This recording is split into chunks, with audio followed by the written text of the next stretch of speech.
Hey, welcome to another reading of How to Lose a Planet, the Afro-Future Epic.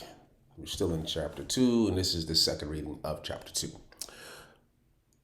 He wished the woman wasn't a woman, and he wished the woman wasn't white. Either reality was enough reason for the inkheads to want to open his throat. The weight of his circumstances pulled down on him, along with his chains. He watched her while wearing a smile that he wore like tight shoes.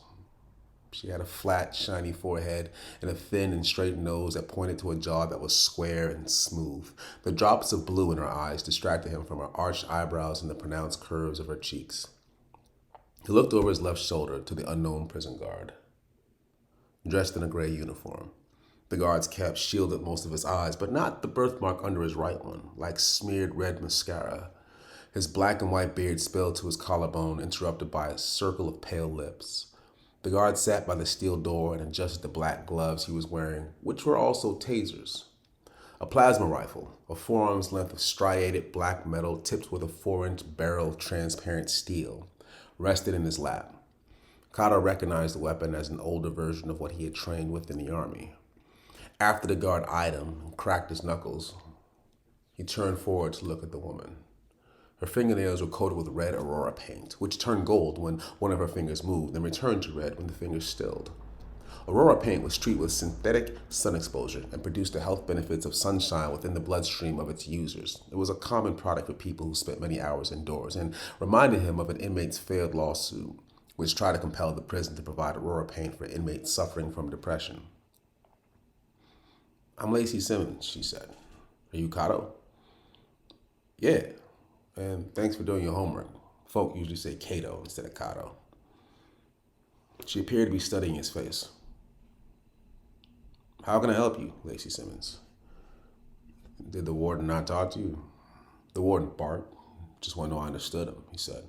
"It's odd that I was one of the chosen. I've been down in segregation for months." She nodded. "Right. I'm a freelance journalist, and I'm looking for some personal perspective on life here at the Sylvester Correctional Facility. I'm writing a piece on prisons. Sylvester is one of the highest ranked prisons on all 7 moons, and I pushed to speak with you especially. You're here for an unusual reason." He rolled his eyes. Although the idea of prisons receiving 5-star ratings like trendy restaurants felt odd, in some way it was expected.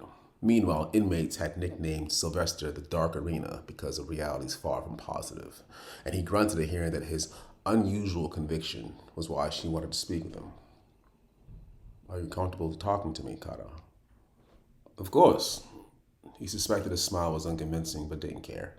His distrust of the press sat at the front of his thoughts. A news report about his conviction had claimed that he was a converted ganger, repentant over his life of crime, a lie he hadn't learned about until he first reached the prison and the warden asked him what crew he ganged with. "Highlight of my day." He navigated much of the conversation by way of instinct. His answers were as restrained as his body. Only his gaze roamed freely. He stared at the room's cinder block walls. They looked invincible and felt like the jaws of some animal that had snatched him. She asked him about his opinion of the prison. "I'm not going anywhere anytime soon, but I think this place is preparing me for my return to society." He studied the bone-white ceiling and floor and felt like he was trapped between an upper and lower fang.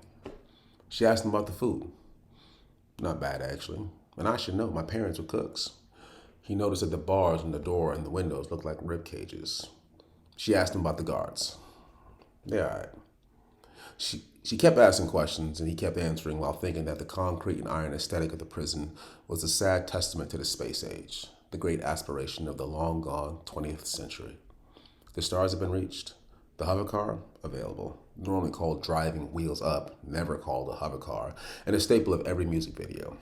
Cybernetic implants, obtainable, but barely due to limited natural resources. Android technology, mastered, though co-opted by the military and corporations because of the war.